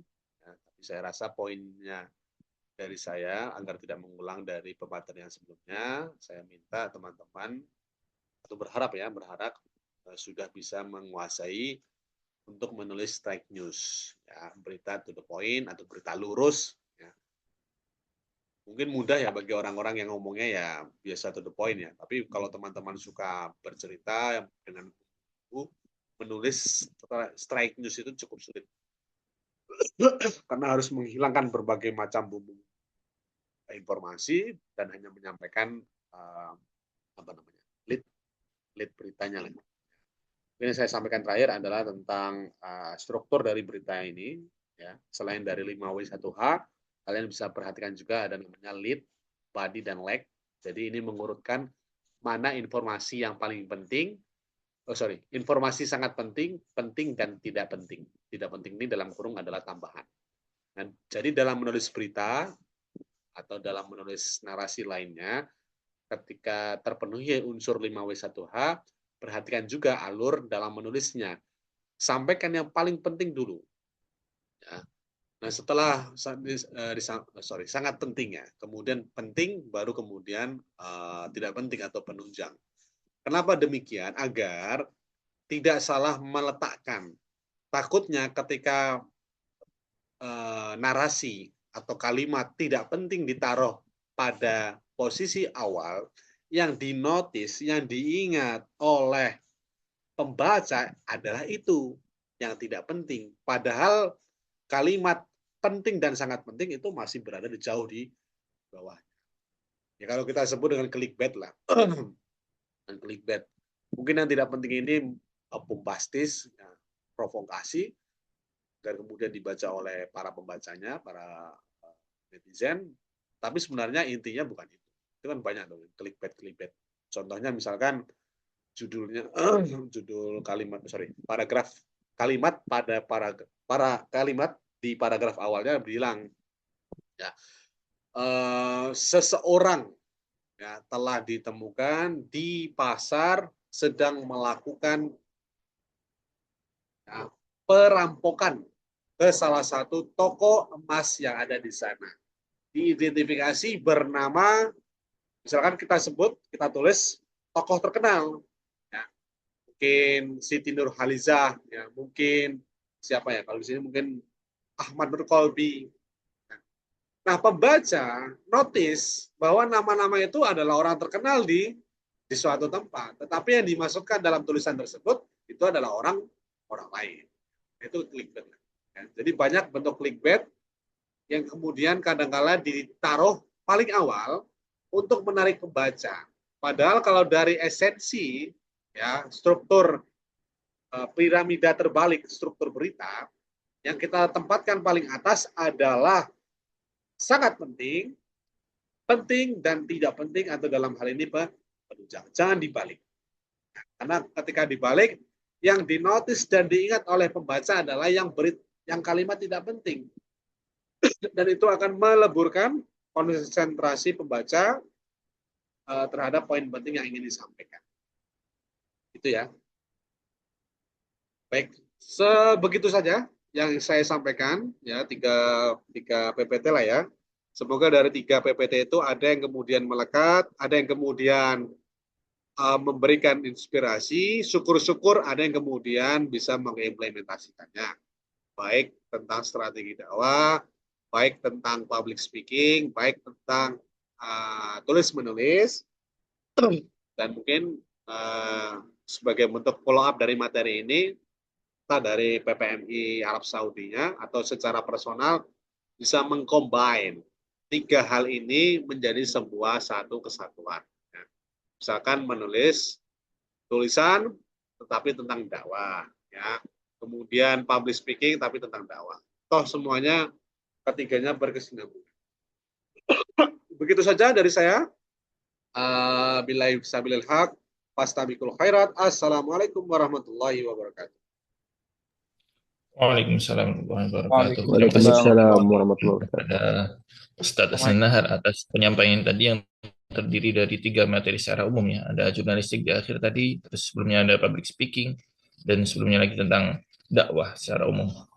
Dan itu semoga bisa kita ambil manfaatnya dan kita ambil ilmunya itu untuk kita terapkan nantinya ketika kita terjun di dakwah, di medan dakwah sebagai mubarik. Sebelum itu, mungkin kita buka sesi pertanyaan dulu ya, tanya jawab Ustadz Hasan Nahar. Barangkali ada pertanyaan dari kawan-kawan sekalian atau mungkin tanggapan atas materi tadi yang disampaikan. Ahlan kepada kawan-kawan, sudah ada yang angkat tangan. Silakan Ustadz Fawas dari PPMI RR, dari Northern Border University. Atau dari mana Ustadz Fawas? Nggak jadi ya? Oke. Assalamualaikum. Afwan. Tafadhal Ustadz Fawas. Assalamualaikum Ustaz. Anda ingin bertanya ketika kita terjun di dakwah digital Ustaz, di Instagram atau apapun itulah. Anda merasakan bahwa Gen Z ya Ustaz ya, Anda sebagai Gen Z itu menerima dakwah itu yang secara real life Ustaz. Dia pernah mengalami itu. Jadi ketika kita menyampaikan satu materi yang pernah kita alami itu rasanya itu lebih kayak ngena Ustaz. Nah, ketika kita sudah menyampaikan, kita ini sudah mentok. Apalagi nih tema yang nanti kita bakal bahas lagi nih selanjutnya, untuk tema selanjutnya. Nah, referensi ini bisa kita dapatkan di mana ya Ustaz? Karena mungkin dari sebagian teman-teman anak tuh ngerasa bahwa, oh kita tuh bisanya kayak gini was, yang apa ya, yang inti pernah ngelakuin lah, makanya kita bisa terima gitu. Mungkin itu aja sih dari anak Ustaz. Syukran, wassalamualaikum. Baik, terima kasih Mas Fawas. Saya langsung jawab ya. Silakan Ustaz. Boleh? Silakan. Betul, Gen Z itu audiens yang cukup merepotkan. Ya, karena saya kan milenial ya, saya milenial masih terbiasa dengan bridging ya, dengan prolog, dengan sesuatu yang kadang abstrak. Nah, kalau teman-teman Gen Z itu ya maunya to the point, maunya sesuatu yang membumi, tidak melangit, apalagi black hole ya, nggak jelas. Kemudian juga harus ada contohnya. Nah, tadi posisinya Mas Fawas tidak harus memposisikan dirinya mengalami itu semua dan disampaikan, tidak perlu seperti itu. Kan kalau kita pernah lihat genre ya, genre komik, genre tulisan itu ada slice of life ya. Ada apa namanya? Potongan kehidupan sehari-hari. Jadi patokannya itu saja, bukan yang kita alami selalu kemudian kita utarakan dan harus relate, tidak. Tetapi kalau kita patokan adalah slice of life, itu pas tanpa kita perlu mengalaminya, orang juga akan relate ketika menyampaikan hal itu. Contohnya ya misalkan Mas Wawas tidak pernah mencontek, tapi slice of life, mencontek itu adalah sesuatu yang common, sesuatu yang umum. Kamu cerita, kamu menyampaikan dampaknya, kamu menyampaikan konsekuensinya, ya orang juga akan relate. Walaupun mungkin Mas Wawas tidak pernah mencontek. Apalagi, mungkin tentang percintaan, mungkin Mas Wawas tidak pernah cinta-cintaan, tidak pernah pacaran, tetapi slice of life orang-orang remaja, itu biasa PDKT, biasa ngirim surat, biasa cari perhatian. Jadi, poinnya adalah untuk menyampaikan atau membuat konten di media sosial itu berangkat dari slice of life atau potongan kehidupan sehari-hari yang sekiranya orang-orang itu pasti mengalaminya, sekalipun kamu tidak pernah mengalaminya. Jadi kan rata-rata kalau konten kreator kan dia menduplikat tadi aja slice of life itu, ya. Kadangkala ada yang relate, yang tidak relate. Kalau yang relate ya berarti dia akan, kalau yang tidak relate berarti dia pangsa pasarnya, pangsa materinya bukan itu yang akan. Artinya terus saja mengulik sesuatu yang sedang viral terjadi, dan itu tidak harus berangkat dari apa yang sudah kita. Gitu ya Mas Fawas ya. Nah, yang kedua masalahnya itu bukan hanya materinya Mas Fawas. Yang paling utama adalah konsistensi. Saya pernah buat TikTok, saya pernah buat konten TikTok namanya Pesan Nabi. Ya, itu modelnya adalah saya menceritakan fenomena, kemudian saya menjawabnya dengan hadis. Itu sampai 33 video saya buat. Hampir setahun lah. Ya. Tetapi apa yang setelah setahun itu, ya saya mulai lemas ya, karena bahan bakarnya mungkin habis, semangatnya habis. Ya, alhasil apa ya? Akhirnya saya coba memotong video ceramah saya saja yang ada di YouTube ya. Tetapi konten awal pesan Nabi itu tidak saya lanjutkan.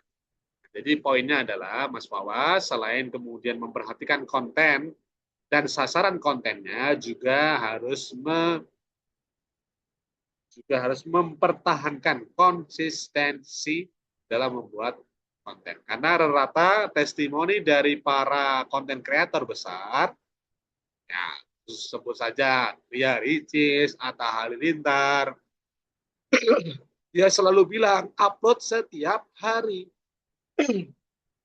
Upload setiap hari. Baru kemudian bisa merasakan dampak dari dunia maya. Begitu ya Mas Fawas, semoga terjawab dan tidak ada Nah, kebingungan. Ustaz, jazakallah khair, Ustaz. Go, Mas Fakih.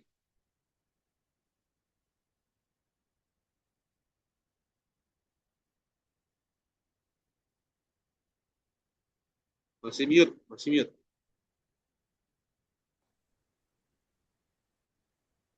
Baik. Assalamualaikum. Pertanyaan ada 2 nggak apa-apa, Ustaz? Boleh, apa betul?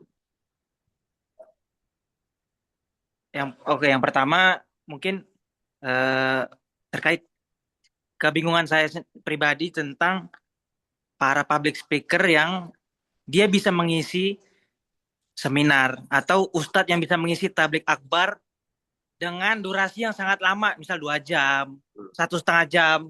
Ya. Itu cara penulisan materinya itu bagaimana, Ustadz? Karena mereka juga kan nggak selalu lihat teks ya. Bahkan yang Ana sering lihat itu tanpa teks gitu. Nah, itu pertama, cara penulisan untuk materi yang sangat panjang seperti itu bagaimana? Yang kedua, pertanyaan yang kedua tentang intonasi public speaker itu tadi sudah antum sebutkan berbagai macam. Mungkin bisa Anda simpulkan apakah bisa kita katakan bahwasannya kalau skill intonasi ini relatif. Maksudnya kita nggak ada standar baku karena toh antum sudah sebutkan tadi ada yang dia seperti ini, ternyata orang terima. Ada yang ternyata dia seperti ini, ternyata orang malah terima gitu. Maksudnya nggak ada standar baku yang harus kita capai terkait itu gitu maksudnya, Ustaz. Nah, itu gimana Mas Antum? Apakah benar seperti itu kesimpulan Ana atau perlu diluruskan? Syukran jazakumullah khairan. Baik, terima kasih Mas Fakih. Saya coba jawab yang kedua dulu ya. Ya, betul. Jadi sama seperti ketika kita ingin membuat produk makanan, ya. Kan ada namanya sampel. Sampel kita sediakan 50 misalkan, kita berikan kepada para tester ya. Oh, ada yang suka, ada yang bilang, oh ini keras, oh ini manis, oh ini terlalu terasa raginya. Nah, kemudian si pembuat kue ini dari komentar tester, dia bisa menyimpulkan kekuatan dia ada di mana. Oh, ternyata mayoritas masih mengatakan raginya terasa. Berarti kelemahan dia ada di over penggunaan ragi. Kemudian juga ada yang mengatakan, oh ini sudah cukup lembut, ya, dan itu mayoritas tester mengatakan seperti itu. Berarti kelebihan dia dalam hal tekstur sudah bagus. Dia coba mengkolaborasikan. Nah, dari hal ini kita bisa coba kaitkan kepada para public speaker yang mereka tidak mendapatkan ciri khasnya mereka secara ringkas, secara singkat. Mereka melalui berbagai macam proses. Misalkan, saya sampai sekarang pun kalau dikatakan ciri khas, ya ciri khasnya tidak ada. Ciri khasnya tidak ada, karena kan orang tidak menotis saya karena intonasi saya. Ya. Berbeda dengan A'agim, dengan Ustadz Maulana, dengan Ustadz Atlatif, Ustadz Adi Hidayat, dan lain sebagainya. Betul, semuanya relatif, dan tidak semuanya harus sesuai dengan selera pasar di awal. Contohnya, news anchor itu kan harusnya pelafalan katanya kan jelas, common umumnya kan seperti itu. Tetapi ketika muncul Karni Ilyas yang pelafalannya tidak terlalu jelas, serak parau, ternyata juga disukai. Tapi apakah ketika ada orang yang sama dengan style yang sama dengan Karin Ilyas dia akan mendapatkan sambutan yang sama, kan belum tentu. Artinya kalau kita saran saya ketika ingin mencoba sebuah intonasi suara, kita mencoba sesuatu yang disukai dulu oleh orang umum. Oh, orang umum tuh sukanya gimana? Yang jelas pelafalannya, yang ada intonasi naik turunnya, ada yang tahu titik berhentinya. Nah, orang umum rata-rata suka seperti itu. Nah, ketika sudah bisa menguasai itu, baru coba mencari ciri khas dari kita. Misalkan tidak harus intonasi ya, mungkin kalau ceramah kasih pantun. Kalau teman-teman pernah mengikuti ini ya stand up comedian, misalkan mengikuti ya, itu kan banyak sekali kan stand up comedian se-Indonesia. Ya, setiap wilayah kota kan punya komunitasnya. Tetapi kalau kita sebut atau saya sebut ya, coba sebutkan stand up comedian yang terkenal karena pantun petirnya. Ya, yang mengikuti pasti paham. Oh, ada Indra Jengkel. Kenapa? Karena dia sepanjang kompetensi satu durasi kompetensi itu dia selalu memulai stand up comedian dengan stand up-nya dia dengan pantun petir. Ya, petir bukan sembarang petir. Itu kan sebagai ciri khas. Nah, jadi maksud saya adalah yang dikatakan sebagai intonasi suara agar dinotis itu sebagai ciri khas.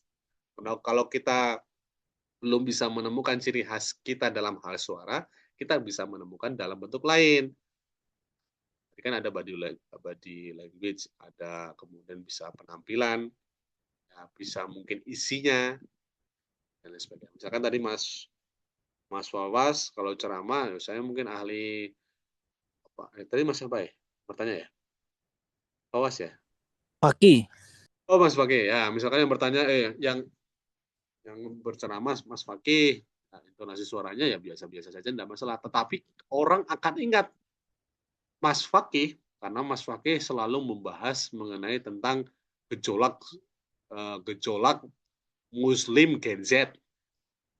Jadi kalau orang ingin ngundang tentang Muslim Gen Z, mesti ngundang Mas Fakih. Sama seperti kalau kalau di Yogyakarta ya ada Ustadz Arif Rifan.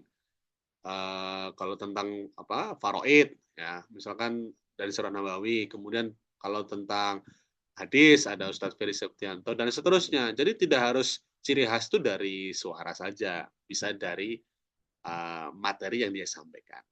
Ya, jadi jangan terlalu under pressure. Oh, saya nggak menemukan ciri khas intonasi nih. Saya apakah berpensiun dari dunia dakwah? Nggak perlu berputus asa. Kalian bisa mencari hal lain sebagai ciri khas kalian.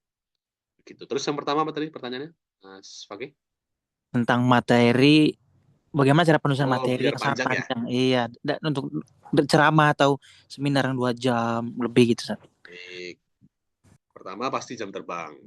Karena materi itu kadang berulang, Mas Fakih. Jadi saya itu kan ya orang tua kan juga menceramah ya. Saya tuh dulu kalau Jumatan atau ceramah pasti ikut. Cuma saya bosan. Kenapa? Karena hal yang disampaikan mesti sama. Tetapi satu hal yang saya bisa simpulkan bahwa ketika ceramah, kalau Jumatan kan sama semua tuh materinya. Nah, kalau ceramah, antara materi yang mungkin disampaikan di masjid A, di masjid B itu bisa dikombine tuh. Jadi kayak kumpulan, kayak bank data itu, tinggal pilih aja di hard disk kepala kita, tinggal dipilih mana yang perlu dikeluarkan. Baik itu sebagai intermezzo, sebagai selingan, atau sebagai main bahasan sebagai bahasan umum.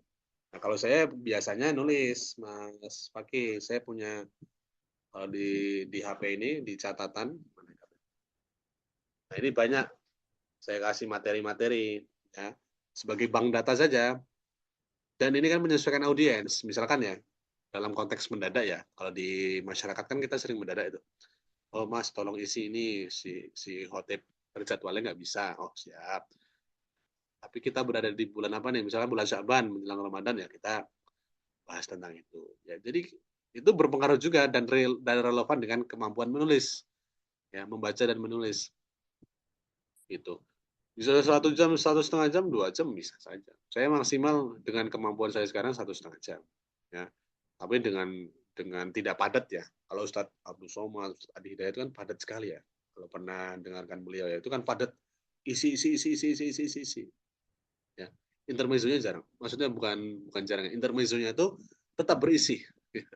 Kalau kita mungkin ataupun saya secara pribadi ya isi bercanda.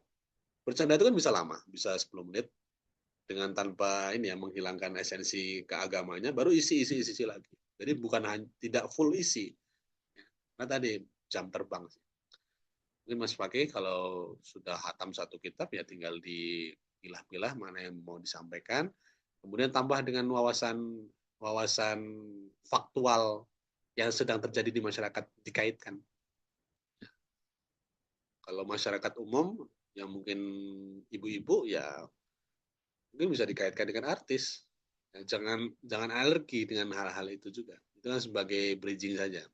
Bridgingnya artis, bridgingnya kuliner, tapi yang ingin disampaikan adalah tentang Quran dan hadis. Jadi it's okay. Ya. 1,5 jam, 2 jam, saya rasa itu jam terbang sih. Tidak semua orang bisa melaluinya pada waktu yang singkat.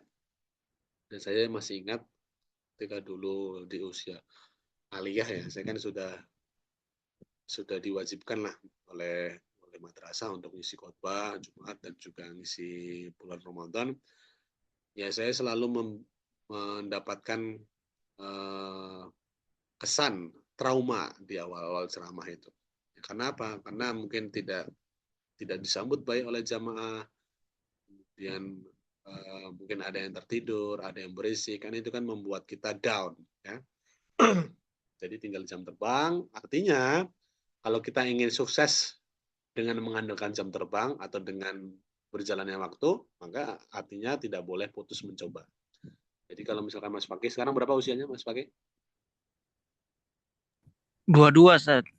Nah, misalkan 22, jam terbang butuh 10 tahun untuk sesukses Ustadz kondang, maka 22 tahun sampai usia 30 tahun jangan putus mencoba. Ya, kalau di usia 22 tahun mencoba, putus, usia 30 tahun lagi mencoba lagi, ya berarti kan itu ada kekosongan. Ada kekosongan pengalaman. Itu ya, tinggal berbanyak pengalaman saja. Kalau perlu di PPMI difasilitasi, bisa mencari masjid binaan, kalau boleh ya, atau di komunitas Muslim Indonesia, cari wadah untuk wadah ini ya, apa namanya, apa istilahnya lupa. Ya eksplorasi implementasi dari ceramah ya atau model lain. Gitu. Itu dari saya. Ini udah lama juga nih kita nih. Berapa jam ini? 12.45. Kalau di sini sudah setengah 11 siang, Ustaz. Ya udah. Karena sudah mau asar. Libur hari apa kalian? Jumat ya? Jumat Sabtu. Jumat Sabtu, iya. Minggu masuk ya? Betul. Baik. Ya sudah, gitu ya. Baik, terima kasih. Terima kasih juga kepada kawan-kawan yang sudah siap, sudah hadir, sudah menyimak. Insya Allah. Terakhir kami mengucapkan terima kasih kepada Ustadz Hasnan atas kesediaannya untuk mengisi kelas ini. Insya Allah, Ustadz. Jadi pelatihan Mubalik ini harapannya tidak hanya menjadi kelas biasa saja yang putus gitu, tapi insya Allah kami akan berencana membuat follow-up lanjutan yang nanti puncaknya kami akan menyiapkan semacam course Mubalik gitu, Ustaz. Jadi dengan kompetensi di bidang public speaking dan penulisan itu nanti kami bisa menyiapkan kader-kader untuk nanti ketika ada permintaan untuk berdakwah di Indonesia dan sebagainya, ini sudah ada timnya dan kami akan ada follow up mungkin tugas-tugas dan sebagainya. Jadi kepada kawan sekalian yang sudah mengikuti 2 kelas yang ini public speaking dan sebelumnya penulisan, insya Allah di grup ini yang grup peserta akan ada follow up yang akan diumumkan oleh kawan-kawan panitia dari pendidikan divisi pendidikan dan dakwah PPMI Arab Saudi. Jadi ditunggu saja insya Allah hari ini atau mungkin selanjutnya. Dan mohon doanya Ustadz agar korps ini bisa sukses mewakili wajah PPMI Arab Saudi yang tidak hanya berdakwah mungkin secara pribadi-pribadi saja, tapi kami sudah menyiapkan tim yang ya insya Allah bisa terjun nantinya. Oke, sebelum kita tutup acaranya, mohon berkenan kepada kawan-kawan sekalian untuk membuka kameranya yang memungkinkan, karena akan kami laksanakan foto bersama. Silakan.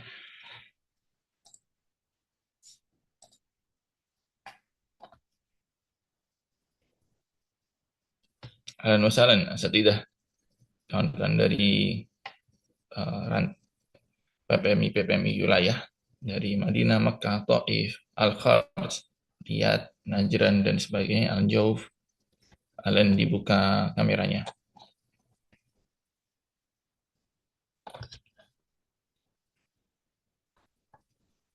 Oke, mungkin yang lainnya berhalangan untuk membuka kamera. Izin saya mulai ya. Untuk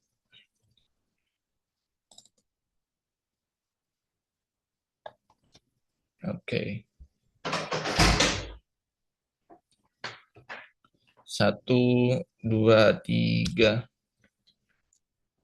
1, 2, 3. Oke, terima kasih. Akhir sesi ini kami PPMI Arab Saudi mengucapkan terima kasih kepada kawan-kawan sekalian, para peserta yang sudah berkenan mengikuti seluruh agenda ini. Semoga usaha kita ini nanti akan membuahkan hasil untuk kita semua, dan kami juga mengucapkan kepada Ustadz Hasnan Nahar atas kesediaannya untuk mengisi acara kami ini. Semoga ilmunya bermanfaat dan bisa kami amalkan. Saya boleh izin tren nggak satu kalinya? Ya, silakan. Ini kelihatan ya.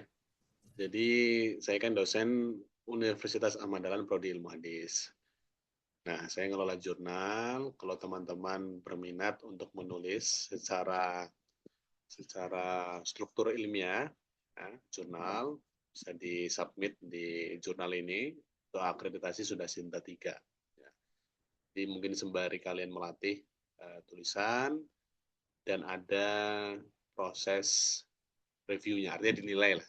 Jadi kalian nulis itu bisa ada feedback lah, oh saya kurang di sini, kurang di sana, dan bisa dilengkapi. Itu mungkin ya, biar jadi sebuah pembiasaan. Itu. Kemudian yang kedua, jangan khawatir untuk menulis hal-hal yang remeh. Ya, saya selalu menulis hal-hal yang tidak terlalu penting. Ini ada tentang diet dalam perspektif Islam. Diet kan nggak terlalu penting. Tentang tokoh antagonis, ya, hal-hal yang mungkin unik atau tidak terlalu penting lah, bisa kalian bahas. Tentang ria dalam selfie. Jadi tulislah sesuatu yang kalian menarik bagi kalian. Jadi kalau nulis itu bukan memuaskan orang lain, tapi memuaskan hasrat kalian. Jadi kalau kalian sukanya aneh-aneh, ya sudah, dipenuhi saja. Kalau kalian sukanya yang serius, ya monggo, silakan. Tapi jangan dibalik. Bukan untuk memuaskan pembaca, tapi puaskanlah diri kalian sebagai seorang individu. Itu mungkin, terima kasih. Monggo ditutup. Baik, kita tutup. Akhirul kalam, mari kita tutup dengan doa kafaratul majelis. Subhanakallahumma wa bihamdika asyhadu an la ilaha illa anta astaghfiruka wa atubu ilaik. Alhamdulillahirabbil alamin. Semoga kita bisa berjumpa di lain waktu dengan kesempatan yang lebih baik. Billahi fisabilil haq fastabilu khairat. Assalamualaikum warahmatullahi wabarakatuh.